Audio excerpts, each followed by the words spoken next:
28 salty Runback episodes, but we are finally back with the head of developmental here at Riot Games in Whoopley to discuss some of the changes happening to both the NACL and the NACL qualifiers this upcoming summer split. Whoopley, it's been a while, but how are you doing?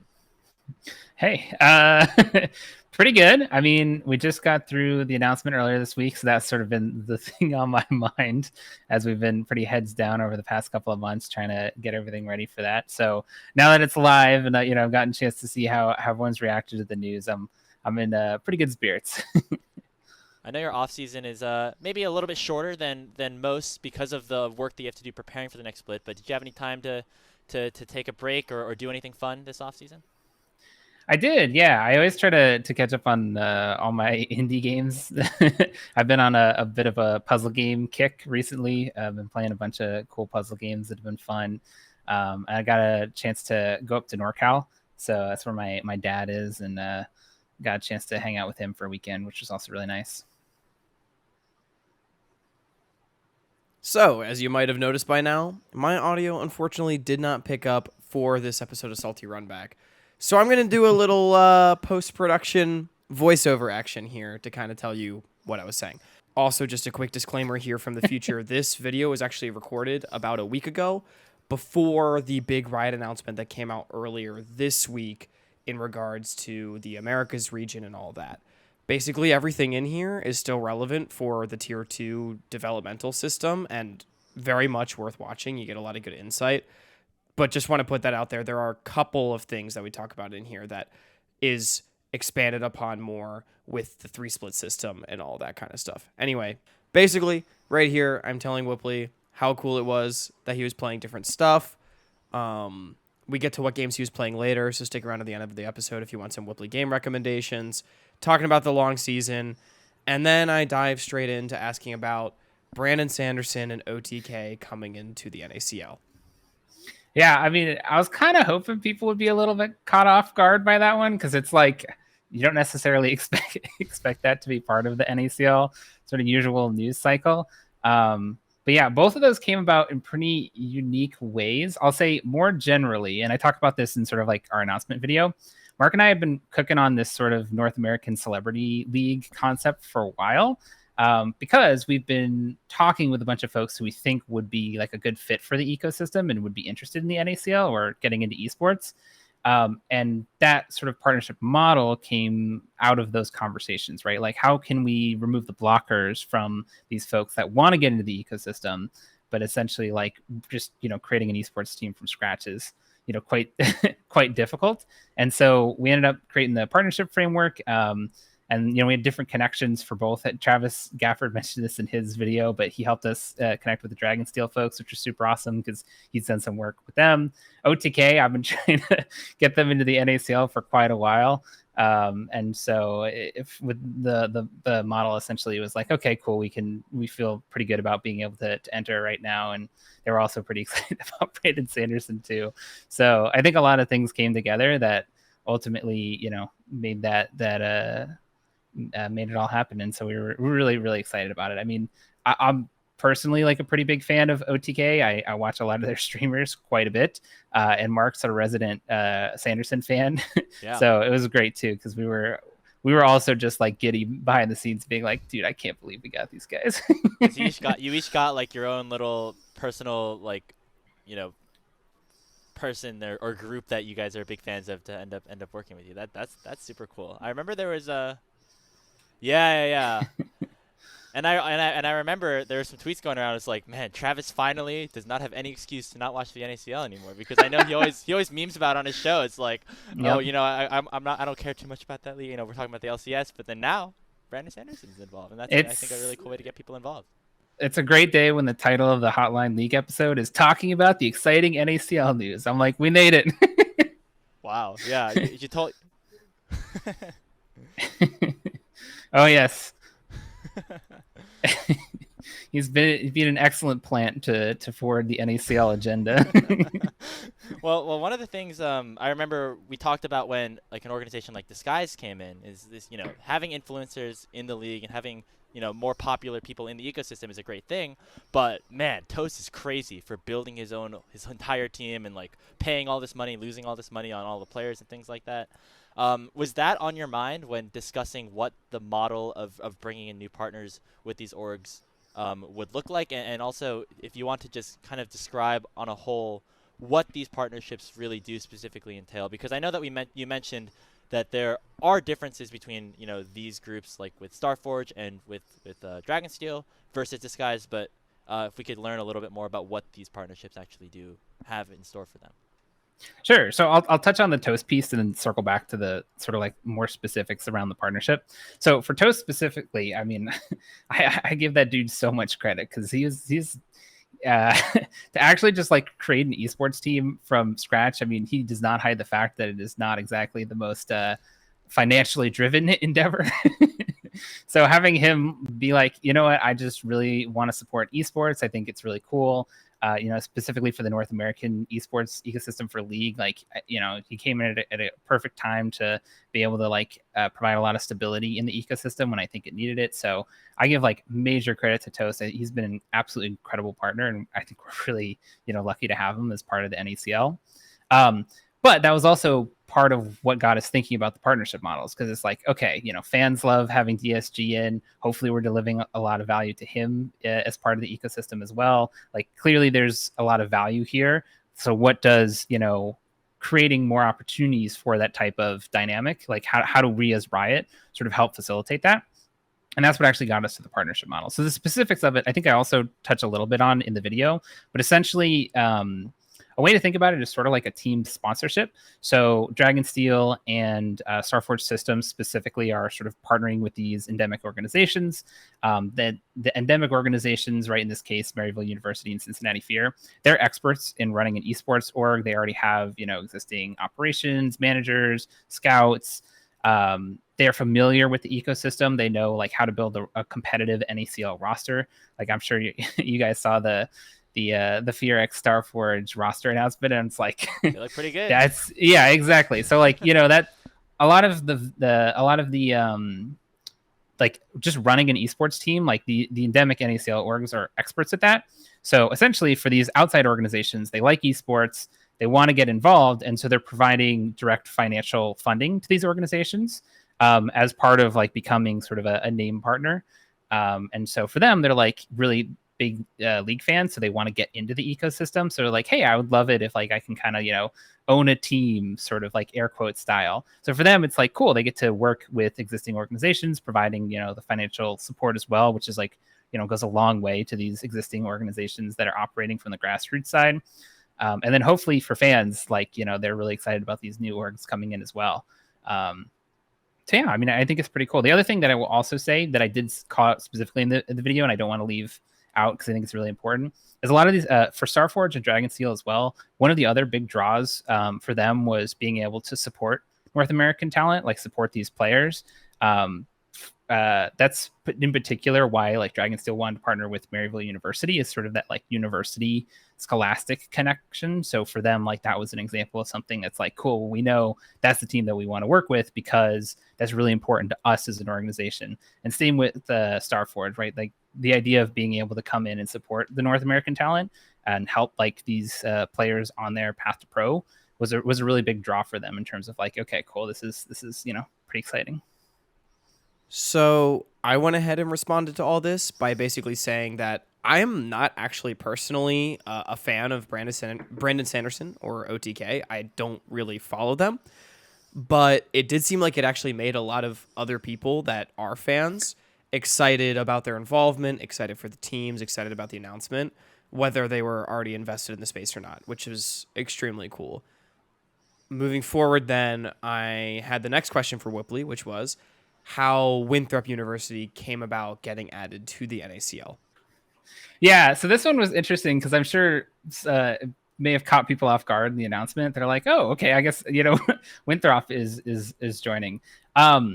So I don't want to get too into the specifics because I don't think this is necessarily my place, but essentially they worked with Wildcard to take over their slot. So you guys can sort of imply like what that potentially looks like, but that's why Wildcard is exiting or exited. And then that's why Winthrop came in. So in terms of like the details of that arrangement, I don't really want to speak to those specifics because that's just sort of between them. But essentially that's what happened over the offseason is they ended up taking that slot. So yeah. What are your thoughts when you see, both these new partnerships come in with different groups, but you also see other organizations kind of leaving? I mean, this is the third straight split where there's a team that didn't win the promotion tournament but ends up still coming into the league for one reason or another.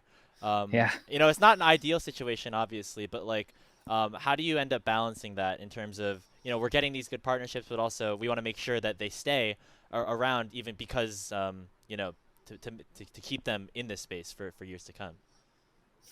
Yeah, so this is something that's also top of mind for us, and that's like partly also where this partnership model came from. Is like the idea is it fits in the larger goals of like financial sustainability. So we still have, I don't think we've really talked about it much outside of spring, but we still have the rev share model as well for this year. So we're still working with Rally Cry, where things like all the Twitch subs and all of that will go into sort of the rev share pool with teams. But yeah, basically, we're trying to continue to, one, make the ecosystem more exciting holistically. So that way, like, it feels like there's more value there, but then also just financially try to create mechanisms for the tier 2 ecosystem to try to offset some of those costs and, try to make it so that there is just more stability in the ecosystem overall.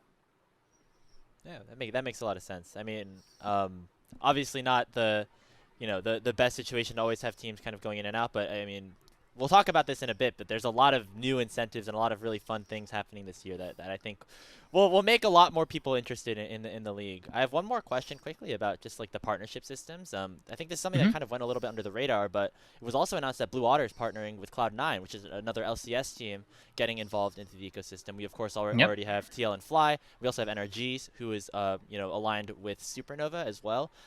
With this new partnership model for influencers and different groups like Brandon Sanderson and OTK, is that similar model going to be an option for LCS teams as well? Or is that a different kind of organizational partnership that these two teams have with each other? So I'll say, generally speaking, partnerships with LCS teams is a little bit more complicated since they also operate at the tier 1 level. But holistically, my goal on the Riot side is to try to reduce barriers and reduce blockers for these types of partnerships, because we do see them as like a net positive for the ecosystem.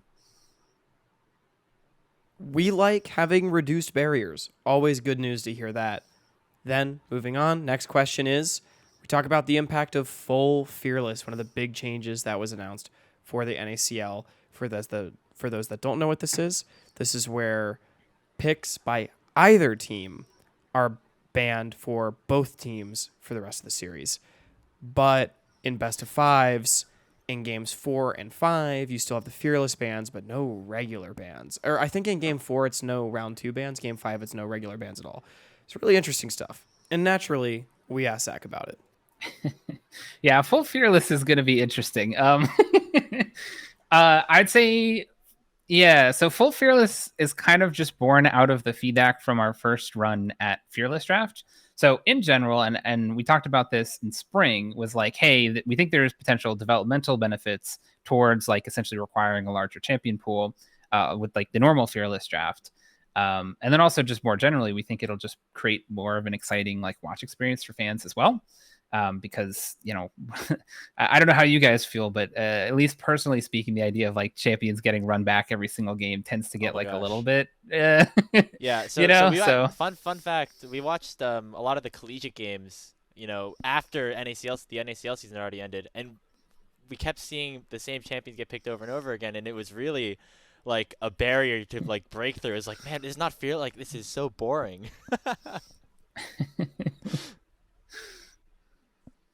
Yeah, but it definitely was a lot more exciting on top of the development part of it. Yeah, so that's where ultimately like those type of things is what made Fearless as a format really interesting. And then in spring, I think what really cemented our current view is like the feedback was really, really positive. from not only fans, but especially fans, but also to teams and pros as well. And so we're like, okay, cool. If there are a lot of if there are developmental benefits and there's a lot of fan benefits to this, and like teams and pros are pretty on board, then like cool, like Fearless could be like a nice, new baseline. Full Fearless was born out of the specific feedback that we saw from spring, which is essentially for BO3s, right? Which is like our regular season. It's like a significant amount of time, right? Ultimately, a lot of people felt like they could sometimes not even tell if Fearless was really a thing. I mean, especially in cases of 2-0s. And so that immediately got us thinking like, oh, okay, well, if BO3s, you can't really feel the effects of Fearless. Like, do we want to explore full Fearless at least for that? And that was sort of our starting point. And we felt pretty strongly that we like at least want to try. Because I mean, I'm sure you guys can tell, but generally for the NACL, we're down to try new things.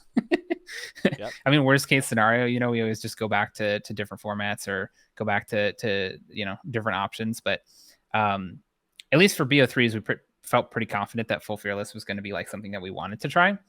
When it came to BO5s, I think we're a little nervous around that because, like, I know some people are just like, I know some people are like, you know what? It'll be tons of fun. Who cares? Just like, let's just ban like half the champions in the game. Like, I want to see how that plays out. We are still a competitive league, so we don't want to like throw competitiveness out the window. The idea is that there is added benefits to Fearless, but we don't necessarily want to just like go full, craziness.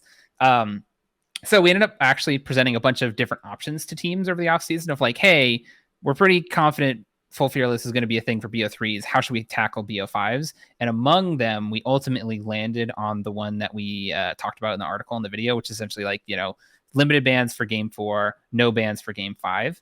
And specifically, the context on that one came from the team feedback where they're like, okay, cool.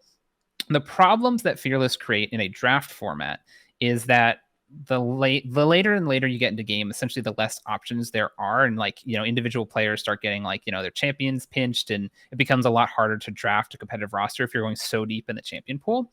And so what was interesting is that basically if you are as you are locking out more champions, you're actually opening up new additional champion options like game over game. Then that creates sort of a nice balance. And particularly for players that tend to have more niche picks that get permabanned throughout the series, or there happens to be like a really OP champion, we think that will allow for some really interesting draft strategies over the course of the series. Because maybe it's something where like you leave an OP champion up in like game 3 or something, right? So you can pick it because if you leave it all the way to the end, maybe you don't have that option to pick it. So I think there's going to be some interesting stuff. And I think particularly from the fan experience as well, the idea of a game 5 with no bans is pretty exciting, right? Where it's like, let's just see, what that looks like. Cause that hasn't really been done, I think in league and in competitive league. And I don't know. I don't even know if how long or OGN, where else. Right? Yeah. Yeah, we thought about doing full blind pick as well. I think that was a little bit too, different. We still wanted to feel thematically Fearless and feel like thematically like it was escalating. But I'll just say, like, personally speaking, I feel pretty good about it, especially based on like the feedback from teams. We'll have to see how it goes. I mentioned this earlier, like worst case scenario, we just like, all right, maybe we just go back to Fearless. I don't see a world where we necessarily go full like old draft style, just because I think people really like Fearless as like a new baseline. But I think there's a possibility that like this new version of Fearless, this full Fearless, could ultimately be like the one that we stick with for a while, because it feels like it should hopefully address a lot of the sort of shortcomings or like not non-committal aspects of regular Fearless that we ended up seeing last split. But we'll have to see. I mean, if it ends up being like a horrible experience for players and competitiveness goes out the window, then like these type of issues pop up, then it's like, okay, maybe we've gone too far. But I'm pretty excited about it. I mean, at the very least, the issue that I am confident will not be an issue is the games being entertaining for fans. Feel pretty confident in that one. Yeah. I want to give a special shout out to Niles. I saw his tweet. Once he joined the Riot team. Oh, did he tweet about it? Okay, I didn't see if he tweeted about it, but I'm assuming this is what he mentioned, but he was the one that actually suggested the idea for BO5s that we ended up going with.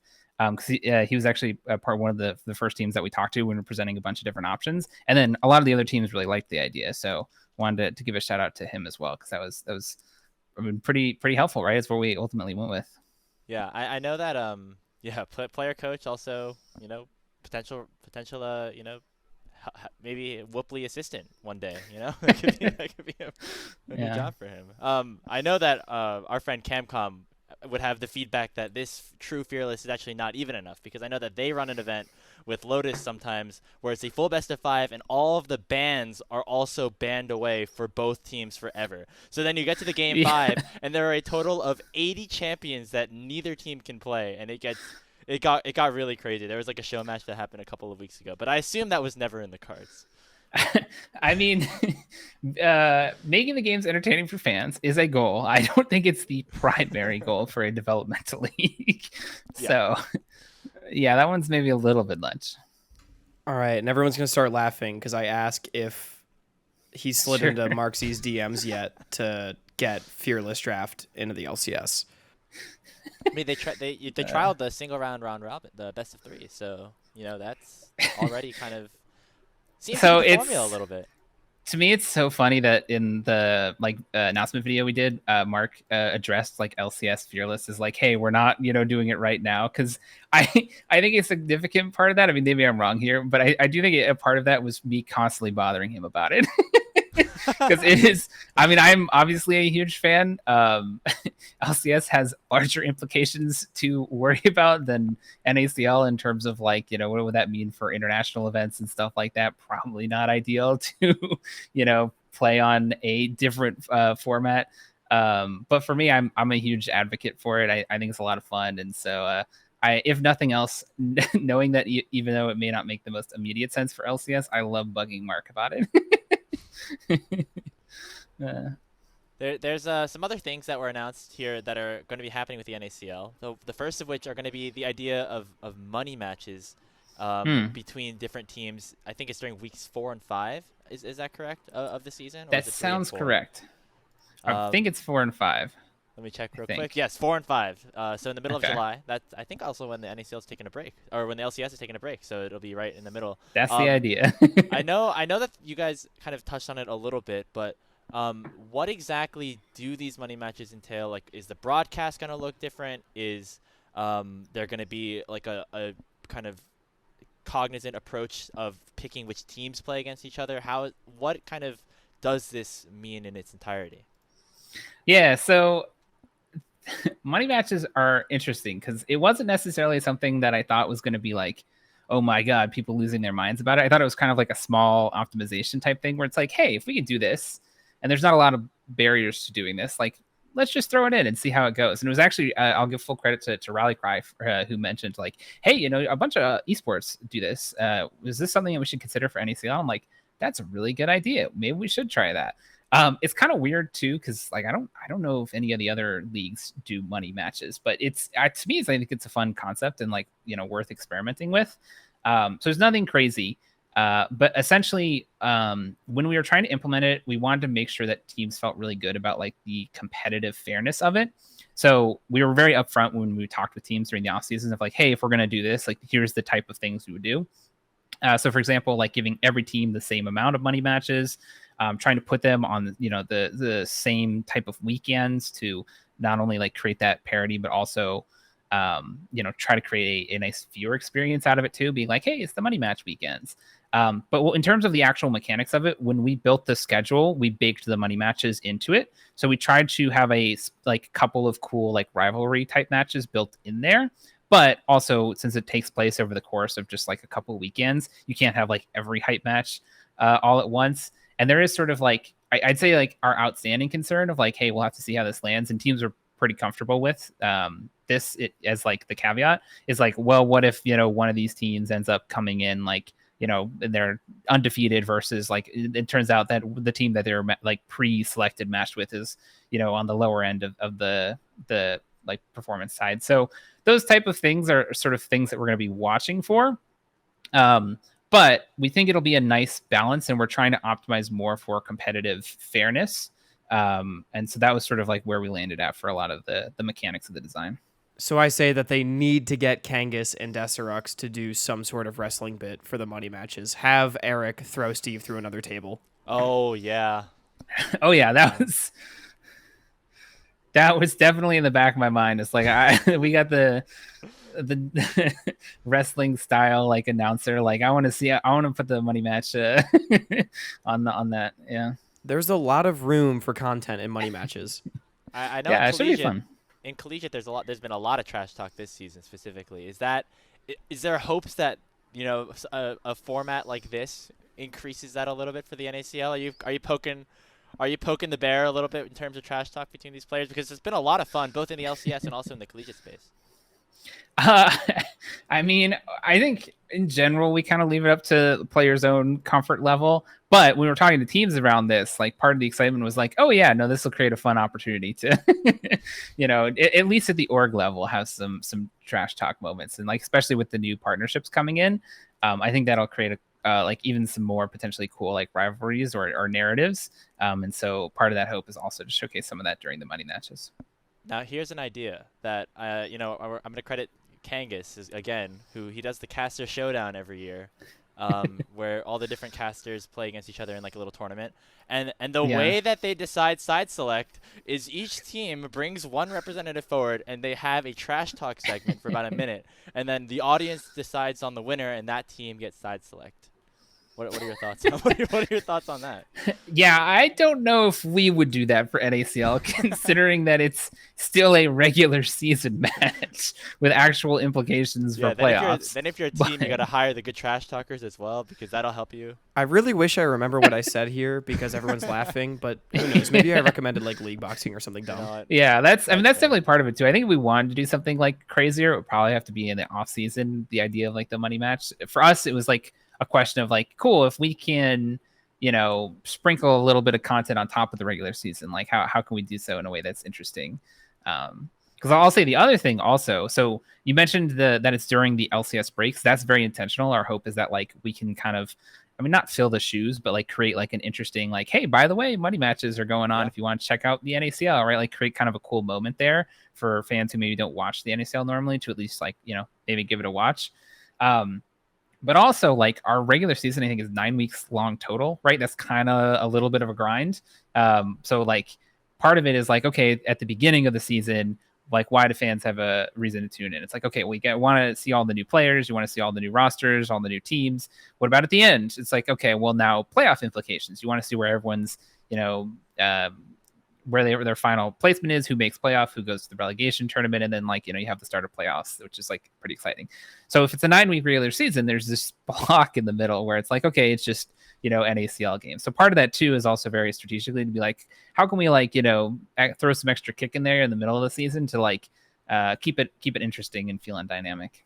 Once again, just reiterating the point that the money matches seem like a really fun content idea that the league could actually lean into, get people to watch and do something unique and special and try out something new. And then we get some more closing thoughts on the idea. Yeah, I mean, we'll see. The money matches definitely fit into the concept of like we just like trying new things in the NACL because it's a very oddball idea when looked at the rest of the LoL esports ecosystem. But I think there's a reason it exists in a lot of other esports, and so if ultimately like teams and fans are like, yo, this is actually kind of sick, then it's like, all right, that's really good feedback for us. Moving forward now, I ask about the branding shift from Challengers last year to NACL in 2024 summer. Yeah, I hate to call it a rebrand because that feels more like that feels more than what it is. Our feedback literally, or that change came out of the feedback of like, hey, what are even your channels and what is your name?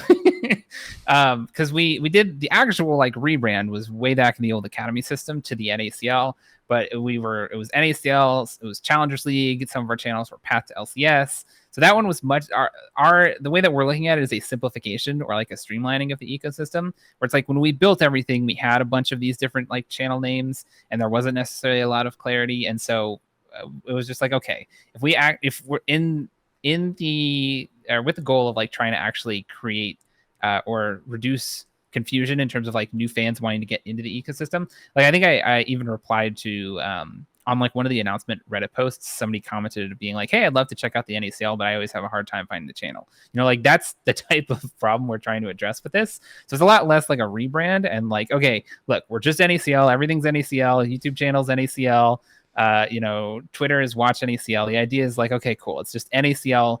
You don't have to worry about the different naming. It's much more of a simplification and streamlining. So it's officially the North American Challengers League, not the LCS Challengers League anymore. Okay. Yeah. The amount of times that I've messed it up on broadcast, I can't count on my fingers. I feel like at this point, like we did not make it easy. It's been a little back and forth. So now it's streamlined. At least we've come a long way from Proving Grounds, Circuit Qualifiers, XYZ. Oh, you didn't like that meaning? The PGCQ? PGCQ OQ number 2. Yeah, exactly. So from my 2022 reel, there's actually a clip of me at the very top when I'm hosting saying, welcome everybody to the Summer Circuit Qualifiers, Proving Grounds, number 2, semifinals, something like that. It's craziness. It's a mouthful, but I did it. Yeah.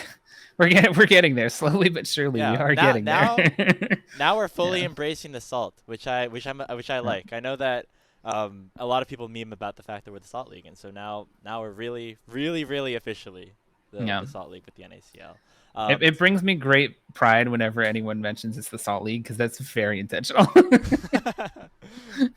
It really is. It really is perfect. Yeah, exactly. That's why we're called Salty Runback. Speaking of, you mentioned YouTube channel. We got a YouTube channel now for the NACL. I'm super excited about that. I guess first question is like, there's been so much content that the broadcast team has been posting, and it's just kind of been on Twitter and things like that.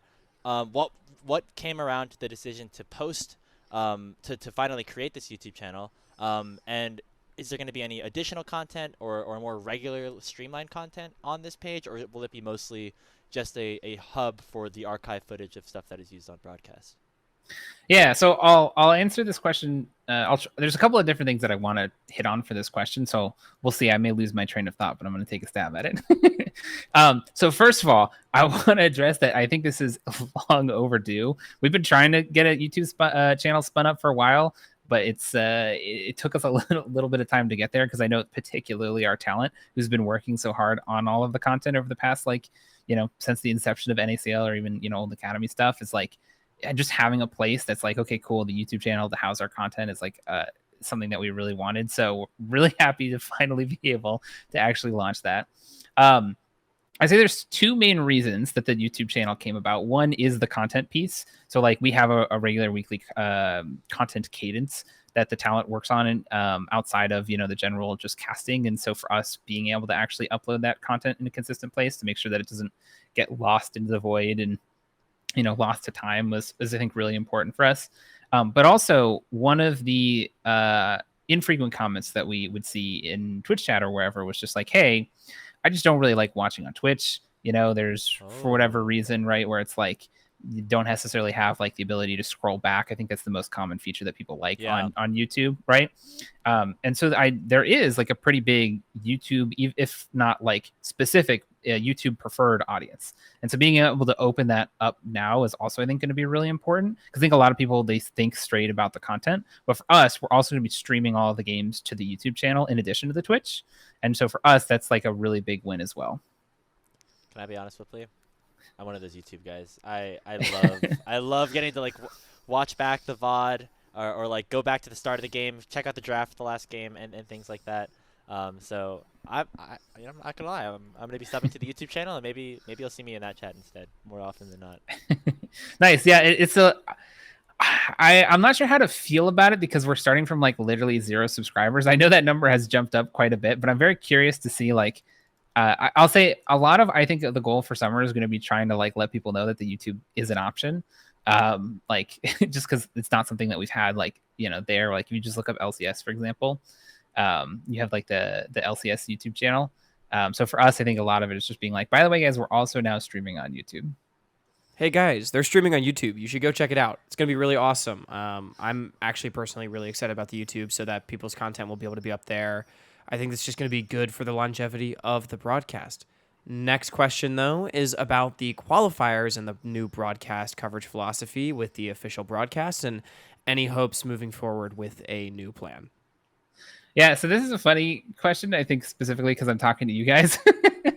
Because Well, we have a little segment after that I have planned. So go ahead and talk first. Yeah, so I think in general, I think it's important to recognize that like I mean, we know that the qualifier watch experience hasn't been, as great this year for fans of the qualifiers. And so I think a lot of this year for us has been like, hey, how do we like make this work and how do we figure this out? Because with the move to LCS back on the weekends, it sort of like creates this like super crowded block of broadcast schedule. And so like originally in spring, it was like with the broadcasts overlapping, like how do we resolve those type of issues? I think in spring we landed in a decent spot, or at least better than the start of spring, which is like now that we have the qualifiers and NACL sort of going at the same time in the evening, that unlocks some more options. We had obviously the Thursday show with you guys, so appreciate all the work on that one. But I think it was kind of awkward timing wise, right? Like having just like the random Thursday show when the qualifiers were on the weekend, like not live coverage. So I think it was like really good content, and I think you guys did an awesome job. But I think everyone just kind of wants sort of live coverage, right? I think that's what people want. So the one change that I think will probably be most resonant with the qualifier community is that we still have that second Twitch channel that I don't think we used really at all for spring. And so for summer, we're like, hey, if we have this channel, we may as well, try to spin it up and create some more live coverage that way. So we're still trying to figure out like the best way to approach the broadcast coverage. Because even then it like won't necessarily cover every single series just because there's a lot that goes on every day. But yeah, but at least for us, the goal is like, how do we manage all of this on what is still, generally speaking, like a very busy, weekend schedule between LCS and ACL and the qualifiers. Yeah, I'm personally very happy that we get live coverage again. And the fact that we get to have it at the same time as NACL even. I know that was a big piece of feedback that the community ended up having. So I'm glad that we were able to kind of come to this solution now here in summer. But I guess as somebody who is now going to be working on the shows in the summer a little bit. I guess it hasn't been like officially announced, but we will be doing some qualifier work this year. The split. Is this a live announcement on the show in real time? It's going back and forth a little bit, but we first leaked it on Twitter like a week and a half ago. But if you didn't know, we're streaming the qualifiers on NACL too. So I was gonna say that's very impressive that you guys had that pre-planned. But yeah, as somebody who was watching Tier 3 tonight and things like that, this is your, or Whoopley was watching. Yeah. Not huge fan of your work. this is now your chance, I guess, to give us some notes and some things that you think could work well for this Tier 3 show, because we'd be very happy to kind of do anything that you think would be good for the space. My mind immediately went to like, what is the most troll response I can possibly come up with? Maybe not the best response though. Yeah, I mean, it's hard for me to say anything specifically. I'll say we ended up we sent out a survey after spring that like hit on a lot of like questions that we were evaluating. We included a specific piece about your show as well to be like, hey, like how much of the show did you watch, and what did you like about it, and that sort of stuff. And generally the feedback was pretty positive. I think people liked. I mean, I'll say, speaking for myself, I was very impressed with the amount of like content that you had ready for the show. Like, I don't know when you guys slept or like lived your lives, but not very often actually. It ended up being. Yeah, I think anyone who watched, it was immediately apparent how much work that went into those shows. So I think it'll be interesting to see how to balance some of that with the live coverage, because I think like, since that live coverage is not full coverage because there are multiple games going on, maybe there's a question of like, how do we balance live coverage with like a recap of what else is going on? I think that could be interesting. But I mean, I feel like I'm honestly not even a great person to give feedback to, because I mean, you guys already, you're one, I think, like so much in the weeds around a lot of the day-to-day qualifier stuff, but also just like super fans yourself. And I think that kind of shows in the broadcast. So I mean, I would just trust your gut. I appreciate it. Well, if you ever have any additional things that you're like, oh, I remember I liked that one skit or something like that, make sure to let us know, because we definitely want to make sure that everyone's happy with everything. Perfect. Yeah, Yeah, that it's was kinda, actually the whole. It was all a ruse. It was all a ruse. it'd be Please. pretty awkward if I came on the show and you guys asked me what I thought, and I was like, dude, that show was terrible. Completely unwatchable. I don't know. Oh yeah, no, that's right. You guys put it. That'd be the ultimate DM. Well, Whoopley, thank you so much for sitting down with us and getting the chance to talk. Before we wrap things up, I guess just encapsulating the whole news cycle and everything overall. What is something that what are the things that you want fans of the NACL to kind of understand and be aware of going into this split, and also just the message that you want to share about developmental as a whole and things that you guys are hoping that some of the changes accomplish, not only just for this year, but just for our region as a whole going forward. Yeah. This is an interesting question. I'll try to tackle this in two different ways. One, from like the purely informational side, and I have a feeling anyone who's watching this is probably more of a hardcore fan and doesn't need this information. But because we have the channel, simplification, it's the new Twitch is twitch.tv/NACL. New Twitter is twitter.com or x.com/watchnacl. And then we have the new YouTube channel, which you should totally subscribe to because it's going to be so crazy, epic. Who knows what's going to be there? It's going to be the stream and the content, but who knows? And that's youtube.com/@NACL. So from like the purely informational side, our split also starts June 15th, right after the LCS. We're still doing the run it back right after the LCS kind of vibe. So that'll be nice. There was a second part of that. So there's the informational, and then so I'll speak like more holistically, like as just someone who works on the NACL, to like the community, of which this is probably more of like the hardcore audience, is like hopefully the things that are visible. And I think the takeaways that I would love, if they resonated with the community, was like we still care a lot about the NACL. I know it's kind of been hard at times to be a fan of like the tier 2 ecosystem. Like there's definitely been quite a bit of up and downs, I'd say, especially over the last like 2 years or so. But we're still trying to really proactively, resolve or, be able to address some of the like more systemic issues. Hopefully some of the announcements that we announced in summer, like sort of raised some eyebrows and was like, oh, okay, didn't expect that. We're trying to find creative solutions to the types of, problems that exist in the ecosystem, and ultimately like trying to create a really fun and rewarding experience, right? Like it should feel good to be a fan of the NACL. We want people to care about North American talent. Because we care a lot about North American talent. So I know sometimes, it's hard to feel that in light of some of the challenges that the ecosystem faces, but hopefully you can feel that, one, like we care a lot, and two, we try to listen really carefully to feedback as well. I talked a lot about some of the context on these decisions, but a lot of them were driven specifically from feedback. And I know Mark on the LCS side, like hopefully you guys can see the same sort of parallels that, in terms of like his, really trying to redefine the product in a way that the community is like really excited about. And so, I'd say hopefully those are the things that don't get explicitly said for a lot of these changes, but are very intentional. And I hope, personally get received. So honestly, reactions to all the news is very positive from me, from Grapes. It was really great that Whoopley actually took the time to answer the questions about it, but seems like a lot of really good changes. We're excited about the content potential of the money matches. We're excited about Full Fearless. We're excited about a lot of stuff. So things seemingly looking up for summer. Like Whoopley said, intentional changes definitely continuing to add value. The last main question, though, is of course the one on a lot of people's minds.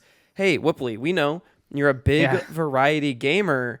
What have you been playing recently? You said you played a few things during the off season. Tell us your favorite game of 2024. Can you give me like 10? I want to pull up my list because I care a lot about this answer. Yeah. So my screen goes dark because I pull up my like little spreadsheet here. But hold on, because I've been playing. I have a spreadsheet. Oh yeah, I have a full-on spreadsheet. So there's been a lot of great stuff that I've played this year. So that's why I want to pull it up. Okay, so I'll just go through some of these quick. The big one that I think everyone already knows about, I don't need to say anything, is the Cyberpunk Phantom Liberty DLC. I played it at the start of the year. Was so good. I really liked Cyberpunk as the base game in spite of its problems, but the DLC was absolutely phenomenal. Balatro, I think a lot of people, that one kind of popped up. Really fun, sort of, I guess, is it roguelike? Yeah, it's probably the right term. Yeah. Like 5-card poker game that's a lot of fun. I played that thing for like 50 hours. Astro's Playroom. That's like a PS5 exclusive game. It's like the free game that comes with the PS5. I have a PS5 for a while, but I never played it. Super fun, like cute little adventure game. And the State of Play that Sony just did, they announced the sequel to that game, which I'm really, really looking forward to. That's going to be awesome. And then the last thing I'll say that I just played earlier this month that I was phenomenal. I think it's actually one of the best puzzle games I've ever played. I mentioned I've been on a puzzle game kick, but the Talos Principle 2. The Talos Principle 1 was really good puzzle game. Kind of gives Portal vibes if you played any of the Portal games. Yeah. But like with philosophy is sort of like an undertone to a lot of the thematic, which I really liked because I'm a philosophy minor. But the Talos Principle 2 took a lot of the goodness of the first game and just like completely expanded it in all of the best ways. I think is, to me, Portal 2 is like the best puzzle game ever. And it's like a little bit more on the casual side, a little bit more for fun. It's not like for like hardcore puzzle enthusiasts, but I really enjoyed that sort of like combination of like adventure plus puzzle. And the Talos Principle 2, I think, is up there with Portal 2. I think it's easily one of the best puzzle games of all time. So even if you're not into puzzle games, I think it's a really good recommendation because it's like an accessible puzzle game. Because I'm bad at puzzle games, so I don't like, if it's too hard, I just like, all right, I'm not into it. But I think it's a really good accessible puzzle game in the same way that I think Portal 2 is. So that's my short list for this year. That's awesome. I'm somebody who has zero mechanics whatsoever. I like play Malphite in my league games, and so like puzzle games I think generally are something that I'm interested in a little bit. So I'm definitely gonna be checking that out. Thanks for the rec. You can follow at Whoopley because I know all the reviews are over there. Yeah. On top of all the, of course, information about the NACL, which you of course also are there to promote. So. Yeah, in between like the NACL news, I just sneak in like, hey, I played this game. You should maybe check it out. I don't know how much of the total of people who follow me enjoy that type of content, but by God, I love it. Well, yeah, I was just gonna wrap things up here, but thank you so much, Whoopley. I know we went a bit over time, but it's really nice to talk about all the new changes happening, and I know you know from us, we're gonna be watching the NACL very, very carefully, and as big fans as per usual, and we're super excited for all the changes. So thank you very much for sitting down and talking to us. Yeah, I mean, thank you so much for having me on. It's always great to chat with you guys and be able to talk a little bit more in depth about some of the changes that we're doing, because especially in the video that we did, it's like so short, so I like being able to be like, okay, cool, let me give you all this context of like, here's why, and then be judged for it by the community. And if it's bad, we'll change it. now we have over 50 minutes of juice for the viewers and the fans to go and watch. So thank you very much, Whoopley. It's a pleasure having you as always, and we're gonna send it to the outro of the show. Surprise Hawk jump scare outro from the future. Sorry again about all the audio issues as well as in the delay of getting this uploaded, but I hope the voiceover was still good enough to get the idea of what the conversation was, even if you couldn't hear my voice in the moment. Also, I hope that despite being a little bit outdated, I mean, I think everything in there is still extremely valuable insight into the NACL system. Not much changed in the last week when talking about the NACL for this coming split whatsoever. So it still provides a lot of great stuff. I really want to thank Whoopley again for taking the time to sit down to us and talk about the space. Always appreciated when someone like him is able to take the time and shed some light. Make sure you tune in to opening day of the NACL on Saturday the 15th. I don't actually know the start time off the top of my head. I want to say it is 5 p.m. Pacific, 8 p.m. Eastern. I will have to double check that. But make sure you check your local start time. You can find it on Lowell Esports. You can probably find it on Leaguepedia.